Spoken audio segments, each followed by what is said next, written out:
Good afternoon. Hope everybody's all well. Obviously, I know I try to put a video out every couple of weeks as well, so I can stop feeding the fish and loving them. I want to talk to you today about sleeping sickness. One of the most commonest items that appear. Sometimes no intentional. Sometimes it makes sense to introduce it. Mainly from British fish. The simple reason is British fish may not have been introduced to it. Sleeping sickness is a virus. It's a bit like, I suppose it's like measles, or something else like common cold. One of those type of things in fish. In Japan, they introduce their fish that are not already introduced to it to sleeping sickness. In this country, 9 times out of 10 when you hear about heat ramping, and then you see people through quarantine stick a load of salt in, that's what they're trying to do, trying to bring out sleeping sickness. I'm not saying that's factual. I am saying that that's what quite a lot of people do when it comes to things like heat ramping. The go-to normally is a percentage of salt and a temperature, and then basically what you do is you bring them up to that temperature, drop them down. Bring it back up to that temperature, drop them down. Another way of doing it is introducing fish that may have already been introduced to it into an environment where other fish haven't. The common symptom for sleeping sickness are fish that are on their side at the bottom of the pond. They look like, obviously, they look like they're dead. When you try to net them, when you try and catch them, all of a sudden they wake up and start moving. And they do exactly that. They wake up and they start moving. Sleeping sickness is a virus, as we've said, where when the fish go to sleep and them on the side, they have to rely on the flow of water to introduce oxygen to their gills. Obviously, over an amount of time, if they can't get enough oxygen through their gills, then they end up getting oxygen starvation and then basically suffocating. So I am going to be having a project that's going to be going on here. Probably going to be looking at doing the project May, June, based on what I want to do. Because obviously with me going in it, like I said, I'm trying to be an advocate for British dealers. And I do want to be an advocate for that. And I want, obviously, the advocate being the Japanese parents then spawn and then produce Japanese offspring who are born in the UK. A lot of them will not have been introduced in any shape or form to sleeping sickness. And yet there'll be fish that have been treated for sleeping sickness that are coming from Japan will still have that virus within their bodies, but obviously because they're now immune to it, could potentially pass it on. What I'm going to try and do here through quarantine and everything else is introduce sleeping sickness into fish here over the course of 3 or 4 months. So I'll bring in fish from Japan, I'll also bring in fish from obviously the UK. And using this now as the quarantine facility, especially within Pond 2, because obviously I've got it all heated now and everything, I will introduce fish to the sleeping sickness to make sure that virus is through. Because the last thing that I want is for anybody to have any fish off me, and then obviously take them back 2 months down the line, they're lying on the side. I'm not saying that's definitely going to be the case. It's going to be a case of I'm going to make sure that isn't the case, if that makes sense. Okay? So, obviously the way that I'm going to be doing it, very, very simple. I'm going to take the water temperature up to approximately 24 degrees, and I'm going to be taking the salt content up to 0.7. I will then treat them. Now obviously they'll go through a calming stage because of the salt, and then obviously the temperature will bring out sleeping sickness. I will have a downer fish that I know that's previously been in a situation where it may have had sleeping sickness, or that fish has been in an environment where the rest of the fish have gone on this hide. So I'll introduce that as a donor fish. It's going to be quite controversial. The simple reason is some people are going to agree to it, some people aren't. For me, I want to make sure that I can give you the best quality fish, the cheapest quality price, and that's the only way I think I'm going to be able to do it, is by introducing fish over here to sleeping sickness.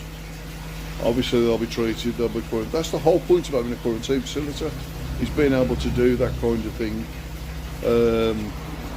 I'd be interested in your comments and thoughts at the bottom, if you can, on this. It is controversial, there is no shadow of a doubt, and I am now doing this kind of stuff. But I also think I want to be in a position where I'm going to be breaking the boundaries. I want to smash through that ceiling, quite plain and simple. Plus it gives the element of trust, because I can show what it's like here then, if that sort of makes sense. So I'll take you through it. I won't do it at the moment because obviously there's bits and pieces I need to do at the moment to get into a situation. But I'll take you through it over the next couple of months. Hope it'll be a bit of an insight. I know there's numerous other people over there that have talked about it. It's common. It's more common than people think. It's not a nasty word, even though some people think it might. But it's not a nasty word.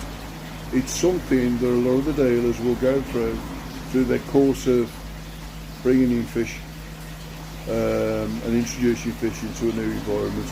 It's something that they go through. It's just that obviously in some cases it can be treated as a taboo. It's not. It's just the nature of the way things are. The reason why I'm obviously looking at doing this is we had a very interesting conversation a while back at two British dealers that have said that they can't guarantee that their fish have been introduced to sleeping sickness. It's not. It's genuinely genuine. I'm going to keep saying it. It's not a dirty word. It's like everybody panicking, going, "This is something serious." It's not like KHV or it's not like anything like that. I can't even tell you what sleeping sickness is as a state. All I can tell you is that it's a virus. It is a virus. So that's going to be the plan over the next couple of months. Everybody's a bit nervous about it and don't want me to do it. Again, comments below. But obviously by me not doing it puts me in a bit of a situation,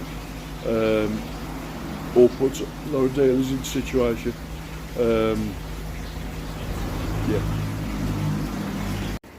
Yeah, it's okay. I'm back out. I'm back out now. So it is quite controversial. But what I'm going to try and do if I can is break the boundaries. The biggest problem that we've got, and excuse the deep breath, the biggest problem we've got is a lot of fish that are coming from Japan have been treated for sleeping sickness. The problem is that a lot of the dealers in Britain haven't, for want of a better word. I'm trying to be very careful in how I'm wording this. For the simple reason is, from a quarantine point of view, they don't really need to do it. They've produced a spawn. The spawn is available to buy. You buy the spawn, you do what you need to do with that spawn, and then you carry on accordingly. The problem is when you've got fish that's coming from Japan that have already been exposed possibly to the sleeping sickness virus, have then been introduced to a mixture of fish from both Japan and Britain, and then potentially that's happened. what's happened then is there's a number of fish then that are probably floating on the side, and numerous other anomalies, pinking and stuff like that. There is a fantastic video from Ricky at Koi Wholesale. I'd encourage you to look there. So if you go in the search bar on YouTube and then put sleeping sickness in koi, it might give you a bit of an understanding.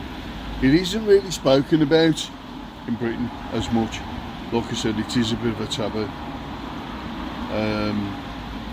But what I want to do is put myself in a position where people are confident that when they come here and potentially acquire fish from myself, I've taken through knowing the quarantine's coming from Japan, knowing the quarantine that's gone from the British dealers. They've gone through a quarantine here as well, and that's to protect you, the customer, as well. So I hope you understand that. Obviously I've got to change scenery with t-shirt and stuff, because obviously I've had to take a lot of thought in what I'm saying with regards to this, because I don't want anybody taking the wrong side of it.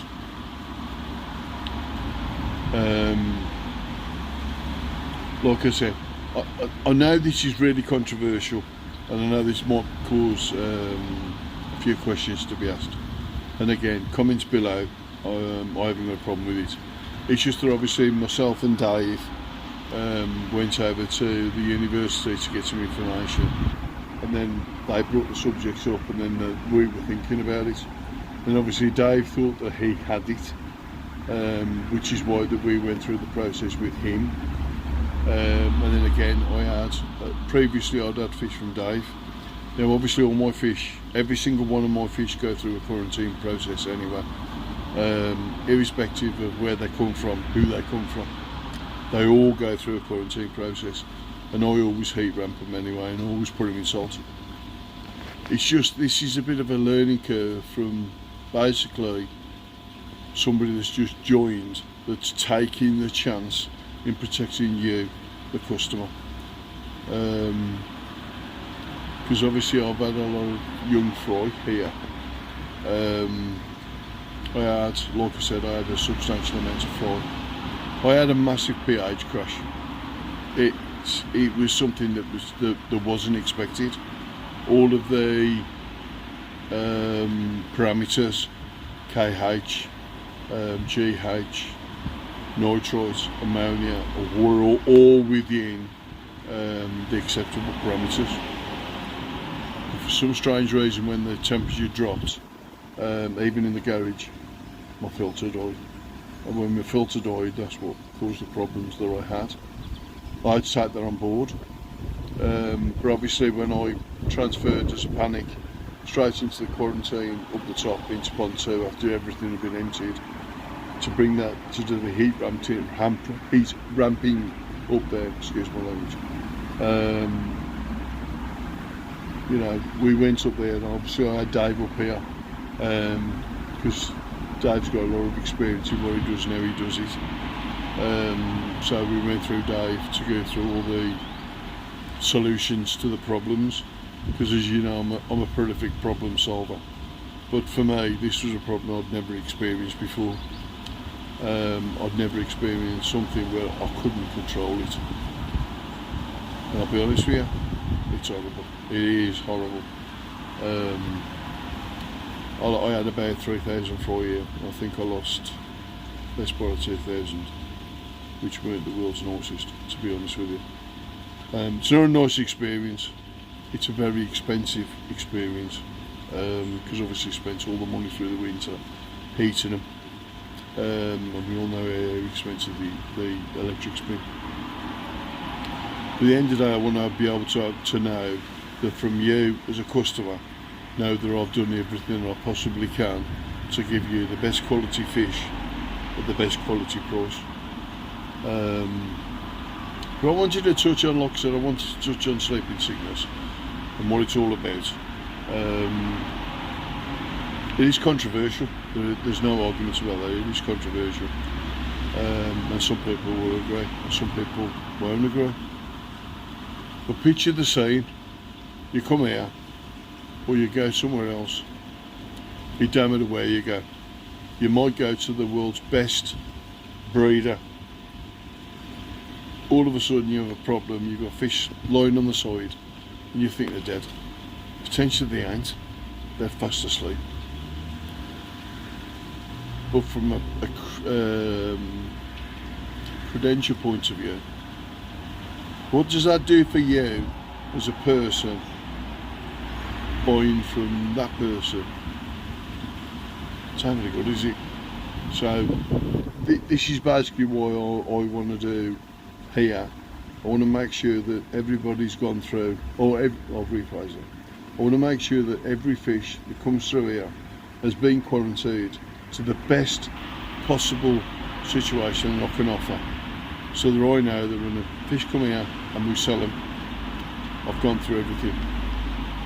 That comes at a price, because obviously you've got the electric for heating them, you've got the treatments, you've got the salt and different bits and pieces. I ain't got a problem with it. I've got a problem with making sure that the customer that comes here, I need them to be confident that whenever they've had something from me, they know that I've done the best possible thing that I possibly can, knowing that I've protected you as a customer, I've protected you and me for the future. So I'm sorry if this has been a bit of a strange video, and again I do apologise for that, but I want to be open and honest and straightforward with you, and I will test everything here to the absolute extreme. Nothing's changed, nothing ever will change. That's just me being me. So have a nice weekend, be safe, talk to you soon.